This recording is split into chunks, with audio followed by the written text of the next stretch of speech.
Welcome back to the Press Box Podcast. Today's episode number 11, if you are counting at home, is brought to you by our Twitter account. I've said this before, but I'll say it again. We are on Twitter, at PressBoxPod. So all of you listeners out there right now, make sure either right now or after the show, while you're listening to the show, go to Twitter. If you have a Twitter account, follow us on Twitter. We tweet all our latest episodes out as soon as they're up. If you subscribe on iTunes, you'll get them right when we put them up. And we want to interact with you guys more on Twitter. So follow us, tweet at us if you have a certain guest you may like to hear, certain topics you might want us to talk about. We look forward to interacting with you on social media that way. So in this episode, me and Ralph will talk a little bit about the divisional round playoffs, what we saw last Saturday and Sunday, as well as preview this Sunday's conference championship games between the Jaguars, Patriots, and also the Eagles and Vikings. So without further ado, let's get into the episode.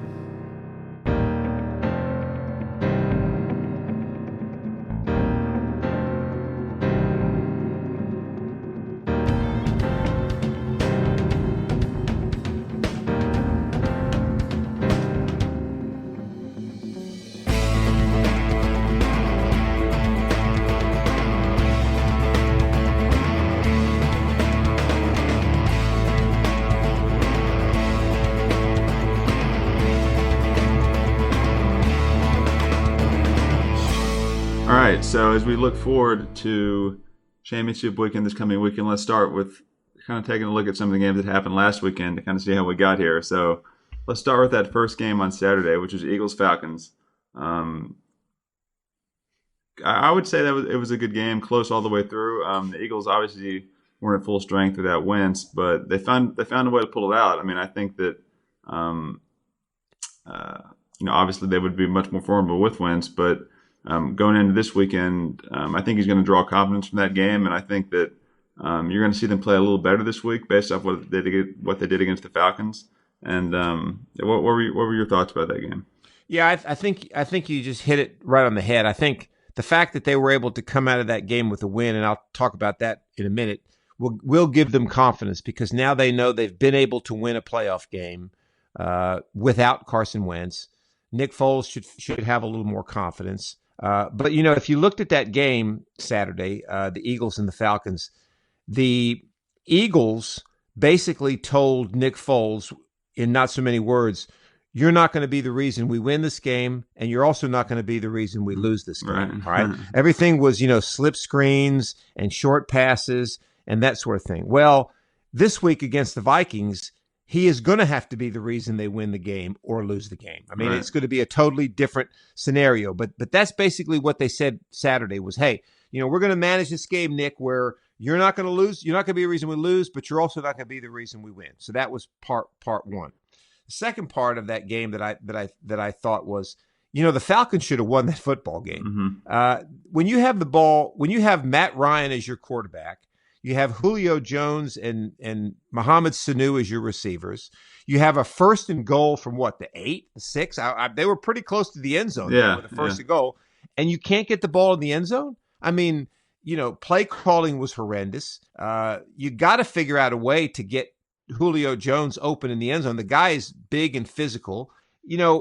That game the Falcons should have won that football game. I mean, they botched it completely. Yeah. So that's kind of my takeaway from that game. Now, I'm not taking anything away from the Eagles because the bottom line is who had the most points at the end of the game, and the Eagles did. Yeah. But I think that was my takeaway from that game was that the Eagles were a little fortunate to come away with the win, and the Falcons should be playing for the NFC Championship again this coming Sunday. Yeah, I think that what you talked about there on the goal line with Jones is definitely curious because I don't think he had more than 2 or 3 touchdowns this whole season, if I'm recalling correctly. We can look that up. But it seems like they're not really taking advantage of his size down there. And if you're going to throw the ball, again, if you're on the goal line or pretty much any team that's within the 3 to 4 yards of the goal line, I say line up and run the ball 2 or 3 times because, you ought to be able to get 2 or 3 yards, right?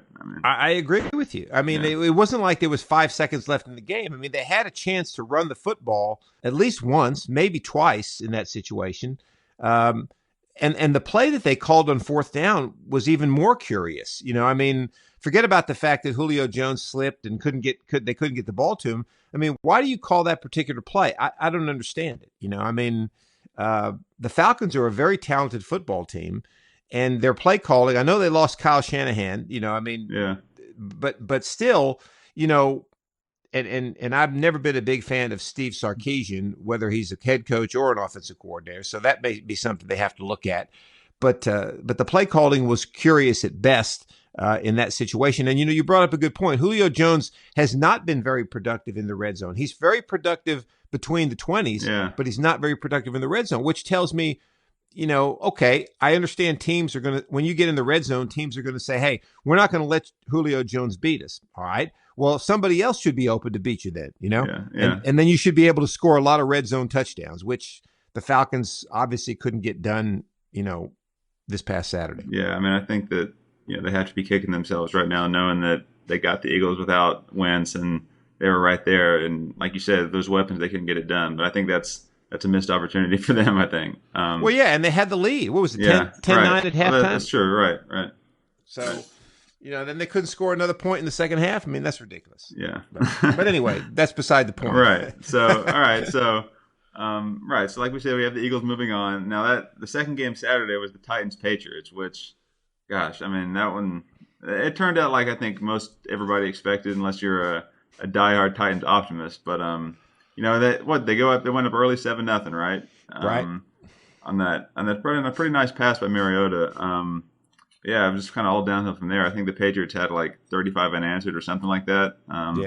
The key for the Titans was going to be, if they could control the ball and ram Henry into the Patriots defense, who's a huge back and can be beneficial this time of year. But they just, not that I expected it. I want to say I expected more out of them, but then again, I really didn't. And that Saturday night matchup, but it's just kind of like, I don't really know what more to say. The Patriots pretty much took care of business there. Well, I think what you're trying to say is to quote Tony D'Amato from Any Given Sunday, I don't know what to say. Yeah, right. I mean, the Titans, come on. The Titans had a nice run. They got to the playoffs. That was great. Yeah. They beat the Chiefs. We all know that the Chiefs are posers when it comes to the playoffs. Yes, they are. Yeah. So the Titans really, they had a very tiny window to win that football game last Saturday, but none of the things happened that should happen to allow them that opportunity. What I don't understand is, they had the lead, like you said, 7-0. On the very next drive, the Patriots go hurry up. They go tempo down the field. Right. Well, if you're the Titans, how many times have we seen the Patriots do that over the last 10 years? A lot of times, right? So don't tell me that, the Patriots prevented the Titans from substituting and that's BS, okay? You had to know that when you went up 7-0 and you were starting to get the Patriots a little bit concerned that they were going to try something like that. So you should have had the personnel in the game that could have given you the opportunity to play that type of offensive tempo, right? Yeah. They couldn't get any pressure up the middle. What's the blueprint on beating the Patriots that was first mapped out by the Giants in 2007? Pressure up the middle. You can't blitz Brady and you can't pressure him from the corner. You have to pressure him up the middle. You have to get in his face. The Titans did that a couple times, but then they couldn't do it after that. All right. Yeah. And then the other thing, which is, I'm going to sound like I'm a sour grape guy to all the Patriots. That game was the worst officiated game I have ever seen in an NFL playoff situation. Yeah. Would you not agree with that? I don't know if I can call it the worst. I can't recall some. But yeah, that was there were some really bad calls. And that was kind of the conversation on, I guess, Twitter and social media surrounding the game was that like you said, specifically for a playoffs where the NFL is supposed to have, I guess they're rewarding referees for, good work during the season, like if they get a playoff game, right? So I think that you have to do better in the playoffs there, for sure. To me, it looked like it almost, and we talked a little bit about this outside of the podcast. It almost looked like the NFL was saying, hey, our ratings have been down this year. We had these guys kneeling at the national anthem. People don't like us. Let's make sure the Patriots get to the Super Bowl. and it's almost like they said, okay, because the calls were just ridiculous. And not only were they ridiculous in favor of the Patriots, there were a couple times, one in particular, when Derrick Henry's face mask was grabbed. Oh, yeah, right. Yep. And you're telling me that I guarantee you that if somebody would have even laid a pinky on Tom Brady's face mask, they would have saw that and called the penalty. Yeah. So, it was just a very poorly. Now, even taking that aside, the Titans still would have lost that football game. Yeah, they're not as good as the Patriots. Yeah. They're not as good as the Patriots, okay? But the fact of the matter is, you can't have that in a game of that magnitude. And that was really a very poor playoff matchup. Unfortunately, the cards fall where they may in the playoffs, and the Patriots took care of business, and the Titans, are going home. So yeah, I think that overall this season, it's a positive season for the Titans. I don't think many people expected them to get to the second round of the playoffs at the start of the season. And then, let me ask you this real quick: that a team that did get to the second round maybe overachieved a little bit. They parted ways with their head coach. I think there were some Titans fans that wanted to see that because they felt like they may have kind of reached their ceiling, especially offensively with Malarkey, and now they'll try to bring in somebody new in there. But what do you think of that decision after advancing in the playoffs like that? Yeah, that was kind of an interesting situation. For a long time, the ownership of the Titans would not say anything about Malarkey's future. Okay, yeah. Finally, after they beat the Jaguars on the final Sunday and they secured the playoff, she gave him a vote of confidence and said, hey, he's going to be our coach moving forward. Then all of a sudden, you get this release on Monday that he had agreed to an extension, and then you find out a couple of days later that he had been let go. So, I think what it was, from what I've been able to gather, is Malarkey maybe a couple things. I'm not sure Malarkey really wanted to stay there, because if he did, it would have happened a different way. But I think Malarkey wanted some of his coaches to stay, and I think they gave him an ultimatum and said, look, we're going to extend you, but you're going to have to make some changes on your coaching staff. Right. And he wasn't willing to do that, so they let him go. I think the way it was released is they mutually agreed to part ways. So exactly. I think what you said has some real traction there. Yeah, and something, I'm a big proponent. Why when you get to the playoffs, when you have success, something is working, okay? So why do you want to destroy that? You should know when a coach is good or not. And look at the Giants. The Giants sacrificed Tom Coughlin on the altar of whatever their record was in 2015, and they ended up getting worse, okay? Yeah.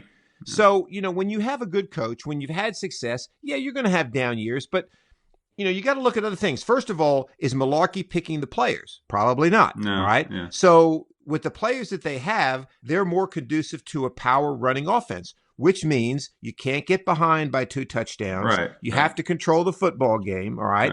So when you're playing the Patriots, you can't do that. So I don't know. I think they made a mistake getting rid of Malarkey, unless he didn't want to be there. I don't know what was said in those meetings, but good luck finding another coach. Yeah. And who knows? You got to get on the horn of Marty Schottenheimer.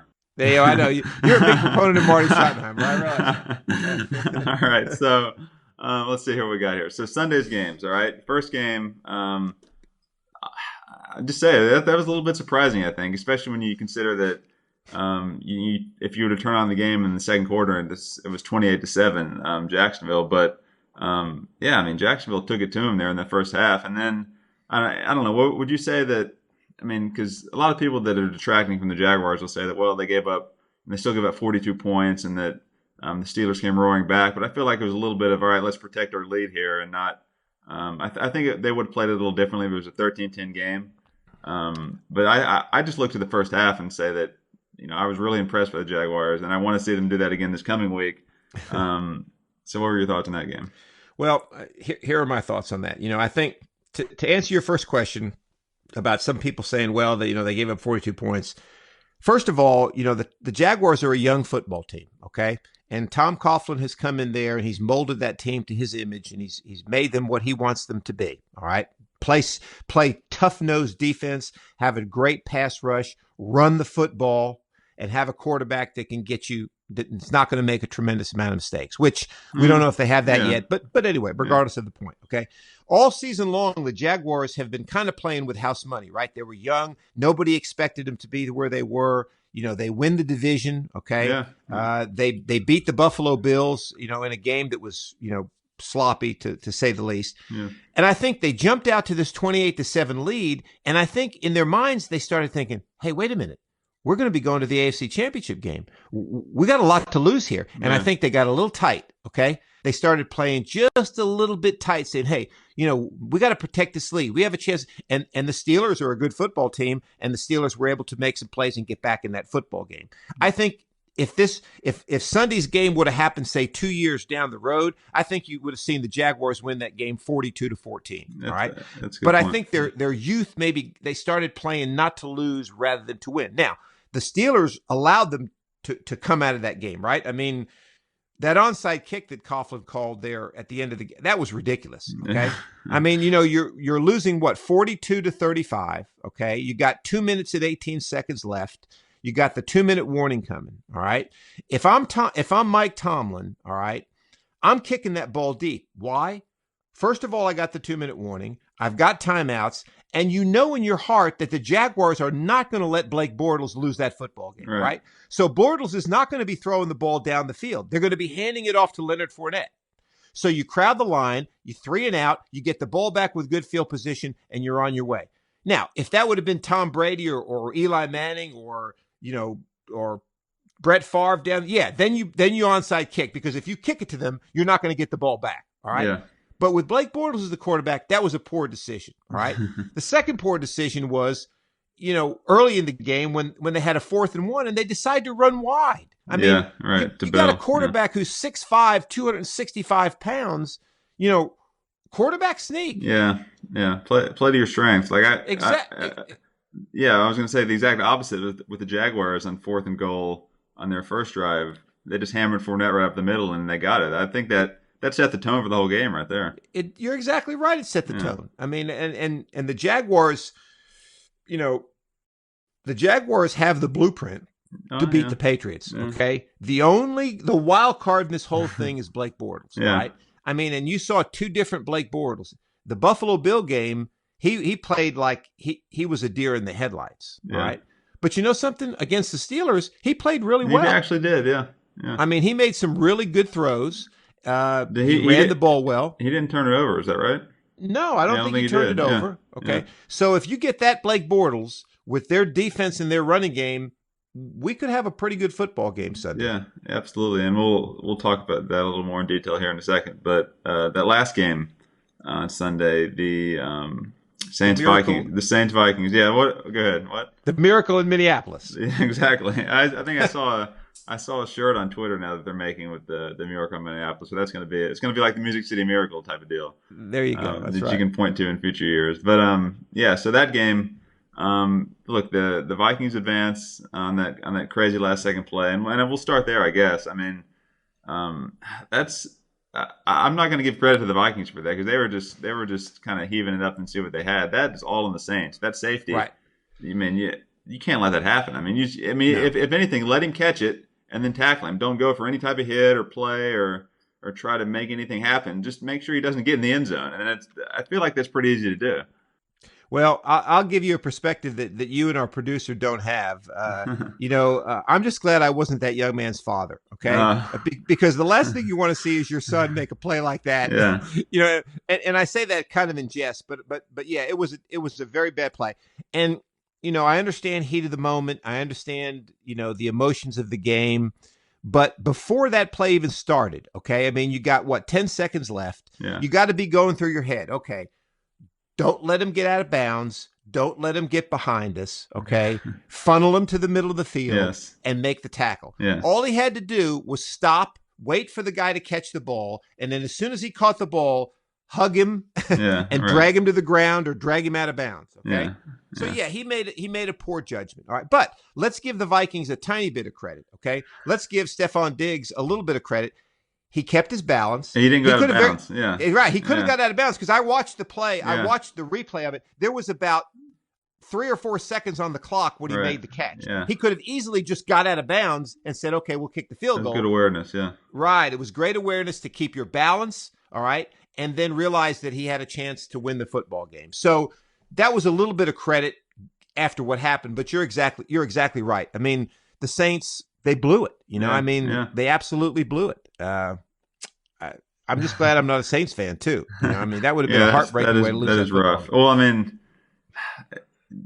I guess there was speaking of the fan base, that they're heartbreaking. I mean, in 2009, it was the opposite. I mean, the Saints pulled that one out in overtime in the NFC Championship game. So I guess they're kind of feeling that on their end a little bit right now. But I mean, going into the game, like I guess I like the Saints to win. I like Breeze's playoff experience there. But I think that looking at the Vikings now with Keenum, I mean, and not only this game but the game before, I mean, I think that if his name wasn't Case Keenum and he was like a first round draft pick from a couple of years ago, you'd feel pretty good about the Vikings right now, right? Oh yeah, there's no question. Yeah, right. I mean, and really, I mean, go ahead. I'm sorry, I didn't mean to interrupt. No, I was just going to say that. I mean, he was able to play well that game. That was kind of one of their keys. But go ahead.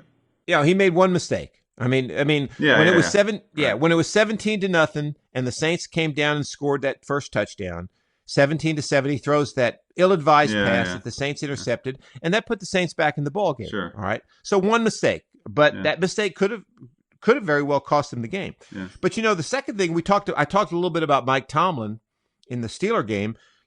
What was Mike Zimmer thinking in that game? Okay, on that last drive, you got Drew Brees back there. Okay, remember what I said about Tomlin? Hey, it's not Drew Brees or Peyton Manning or Brady. It wasn't Blake Bortles. It was Drew Brees back there. Okay, Drew Brees is going to bring you down the field. What did Zimmer do? He didn't blitz him one time. Okay, everything was cover two.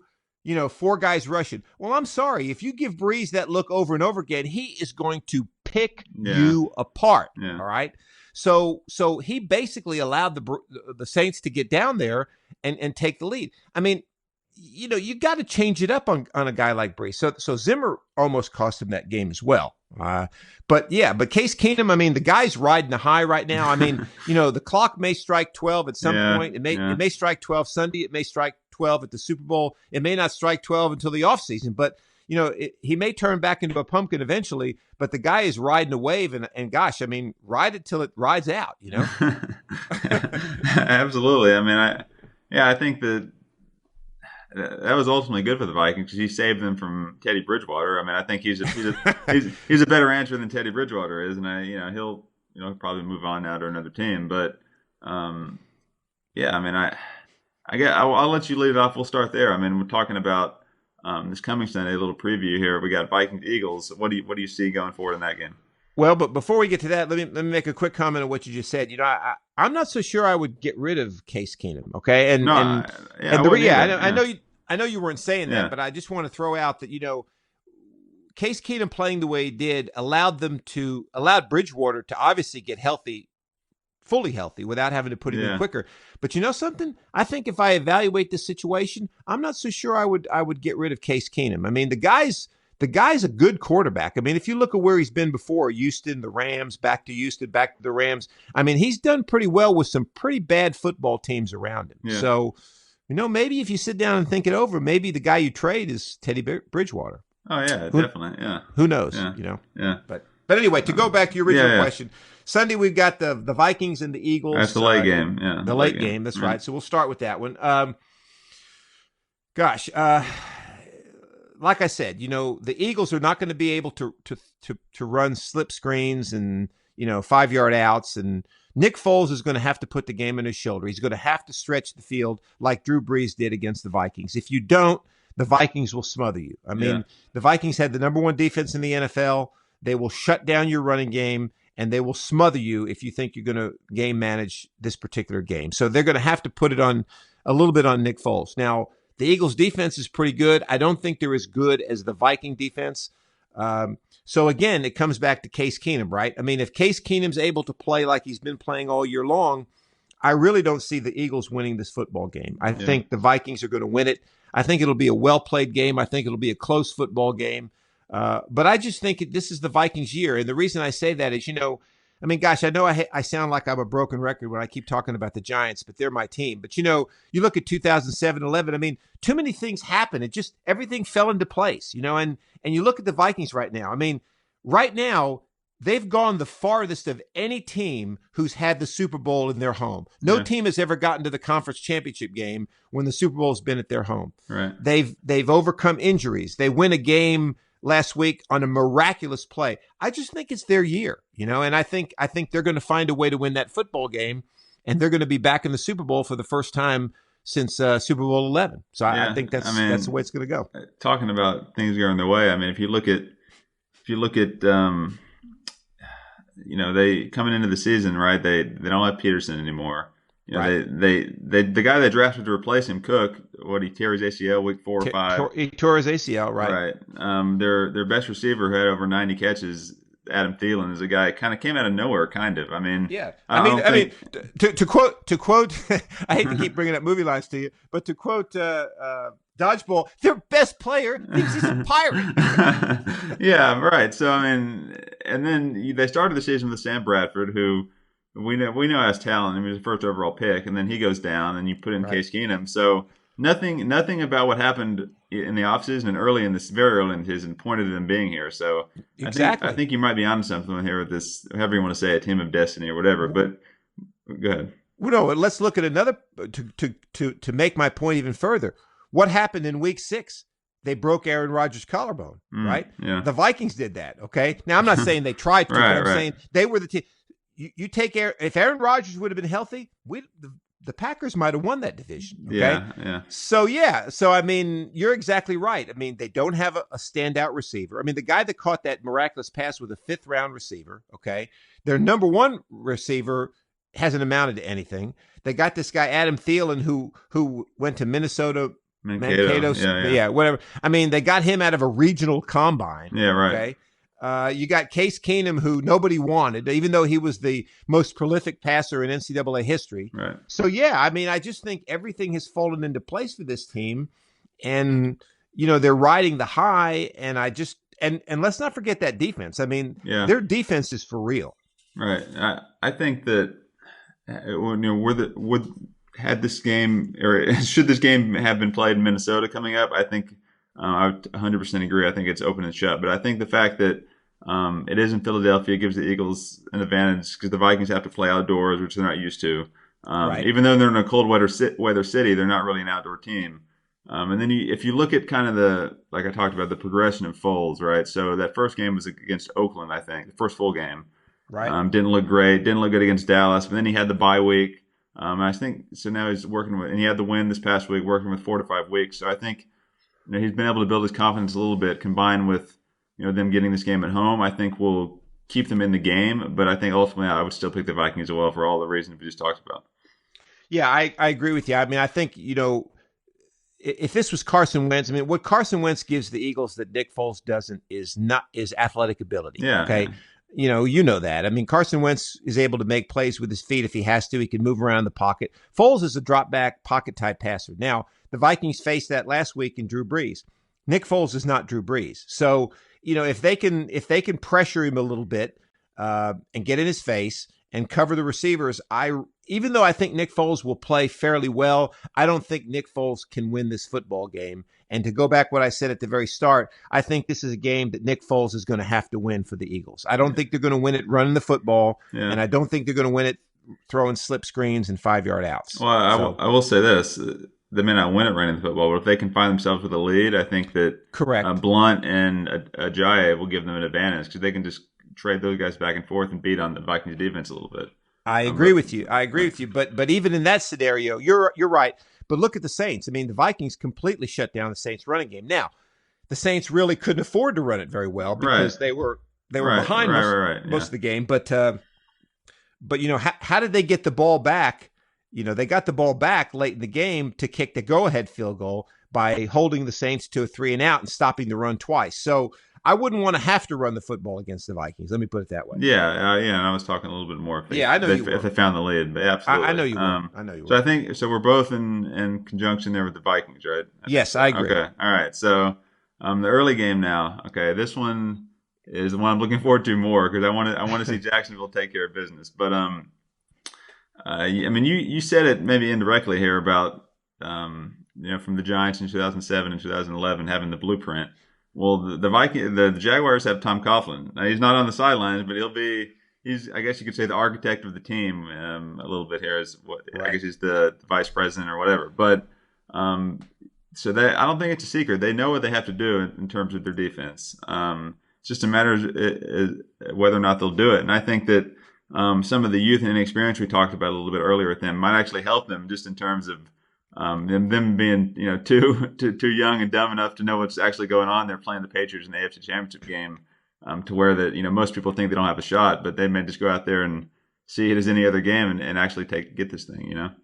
Well, I think you're exactly right. And, you hit on something really that I hadn't even thought about. I mean, I got to give you a lot of credit for that. I mean, we know Tom Coughlin built that team, but we forget Tom Coughlin was the coach of the Giants when they won those 2 Super Bowls. Yeah. He knows he's got the game plan. I mean, he knows the game. So, I mean, he may not be on the sidelines, but I guarantee you that this week he's been in those meetings telling Marone and all those guys, hey, this is how you do it. This is what you got to do. All right. And so, I think that's a tremendous advantage to the Jaguars is that they've got the guy there who coached the 2 teams that beat the Giants, that beat the Patriots. They also have the personnel, as you said. They have a tremendous defense. I mean, just an unbelievable defense. And they've got a really good offense as well. So I think they can get it done. The only thing that concerns me a little bit is the Giants beat the Patriots on 2 neutral sites in the Super Bowl. Right. The Patriots have only lost 1 AFC Championship game at home, and that was to the Ravens. Yes. All right. It's going to be really hard to beat the Patriots in New England. It's going to take.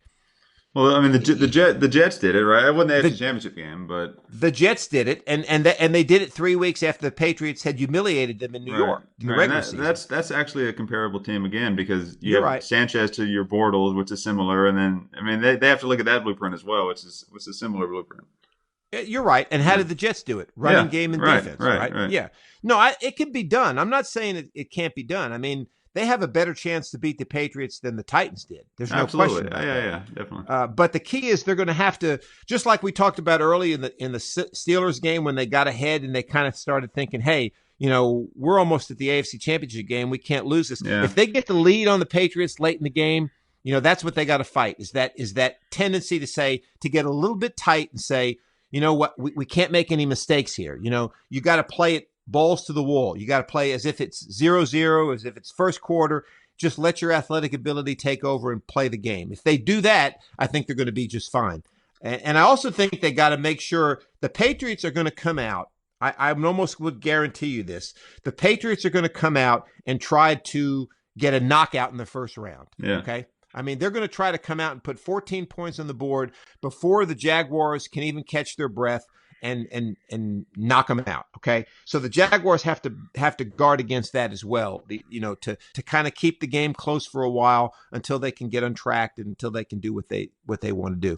And you got to hit Brady. I mean, you've got to hit him. I mean, if I was the coach of the Jaguars, I'd almost be telling my team, hey, I don't care if we get 2 or 3 personal foul penalties. Hit him. If you get a chance to hit him, hit him. Absolutely. I think that this game is all the more important for Jacksonville because, they're obviously a young team that is going to be good here for a couple of years, assuming they stay on this path and keep getting better. But next year, I mean, you have the Colts coming back with Andrew Luck, and they're going to have a new coach. You have, the Texans, Deshaun Watson will be back with some playing time under his belt, who you think they're going to be somewhat formidable. And then you have the Titans, a playoff team. So I don't want to say it's now or never for Jacksonville, but this is kind of their time. Like, this is the time to do it. I hope. You're right. So I hope that, I hope they don't get in their own head like you talked about and kind of get tied if they have some early success. So what are we saying? Who do we think's going to win? I think we've talked ourselves into either I scenario. think so. I mean, look, if I was betting my life on this game, I'd pick the Patriots, okay? Because it's home game, AFC Championship game, AFC Championship. Their history and pedigree just kind of tells you they're probably going to win. But if I was picking from my heart or just picking, for something not as serious as a large amount of money or your life, I would pick the Jaguars. Like, I think that what we talked about, I think that I think a Vikings-Jaguars Super Bowl would be pretty fun. I think a Vikings-Jaguars Super Bowl would be probably one of the best Super Bowl matchups in a long, long time. I mean, I really believe that, Yeah. because you'd have two teams that neither one of them's won a Super Bowl. Right. One's never been to one. Right. And one hasn't been in 42 years. So, I mean, I think you would have a tremendous, and it would be played in the Vikings' home, Yes, which would yes. add even more, Yeah. intrigue to the matchup. I think that'd be great. I think, and the media would love the storylines we just talked about. Oh, I mean, yeah. on one hand, you'd think, oh yeah, they want Brady, but I mean, what we just talked about, there's endless storylines those 2 weeks in between games, I think. No question. And here's another thing that we talked about a little bit off the air too, or before we got on, is at the beginning of the season, if I'd have told you that the Final Four, the three of the four quarterbacks playing for the right to go to the Super Bowl would have been Case Keenum, Blake Bortles, and Nick Foles. Right, I mean, you'd have said, nah, No. I don't think so. Well, to be fair, I mean, Wentz put him in this position basically. He did. He did. Foles just kind of came on later, but you're still right. I mean, that's an anomaly. I mean, you still need a quarterback to have sustained success, but this year it worked out that way. You're right. They were showing a stat on the NFL Network that I thought was pretty amazing, that if you compare the quarterbacks, Brady has 5 Super Bowl wins. The other 3 combined have 5 playoff starts. Right. Yeah, that's now, it's crazy. It's not a game between quarterbacks. I understand right, that. But but still, that's pretty amazing when you think about the disparity between, playoff experience. I think, and then I was watching the championship Wednesday press conferences yesterday, and Belichick, he's hilarious. He gets up there with a straight face, and one of the people asked him, said, we had your players up here, and they told us that you've been telling them in the locker room that experience means nothing in this game. He goes, it doesn't. And he goes, well, what do you mean? He goes, well, it doesn't. He goes, this is this game. He goes, execute this game. He goes, doesn't matter what you did 5 years ago. Doesn't matter what you did 10 years ago. He goes, it's this game. But then somebody said off the air, or later on, they said, yeah, if he was coaching the Jaguars, though, he would be talking a different game, right? He'd be saying, oh, the Patriots have all this experience. Yeah. And, so he basically, like most coaches, twists what he wants to say to benefit the situation. Of course he does. That's what we call coach speak. Yeah. That's exactly right. That's what we call coach speak. And that's why whenever we have a coach on the Press Box podcast, we have to make sure that we tell them ahead of time that we're just having a conversation. Don't go into coach mode. Yeah, right. Yeah. It is what it is. At the end of the day, all that stuff. At the end of the day, we're just trying to do the best we can. It is what it is. All right. But anyway, I think it should be a good game. Yeah, absolutely. So, So what did we get a prediction here? I don't know. I guess my official prediction would be like I said, if I had to bet everything on it, it would be a Vikings Patriots Super Bowl. I'd like to see the Vikings Jaguars. What are your final thoughts on this two? I would like to see the Vikings Jaguars. I agree with that. I think if I was forced to bet on the game and had to risk a lot of money or assets on the game, I would probably say, to be honest, if I really had to, before, I would say Eagles Patriots. Okay. All right. Okay. I mean, and the reason I would say that is because Patriots, obviously, Eagles, what you said, they're playing at home. Right. It's hard to beat a team at home. Especially in a championship Sunday game. Right. But I think that's the one game that would be hard for me to pick if I was in that situation. Yeah. It'd be easy just to pick the Patriots. But, sure. But I would say probably. But if you go if you go between what I'd like to see and what I would pick if I was forced to, I'm going to say it's going to be Vikings Patriots. That's what I think is going to end up. Okay. Yeah. All right. So we will see coming up this Sunday, and we'll know by Sunday night. And the Press Box podcast will return next week with a Super Bowl preview edition. We'll talk all things. Well, we'll take a look at what happened this Sunday, and we'll talk all things leading into the Super Bowl as well. And we will also be back later in the month or in the 1st of February with some more great guests. That's correct, right? That's correct. We look forward to it. All right. So thanks for joining us today, and we will see you on the next episode of the Press Box Podcast.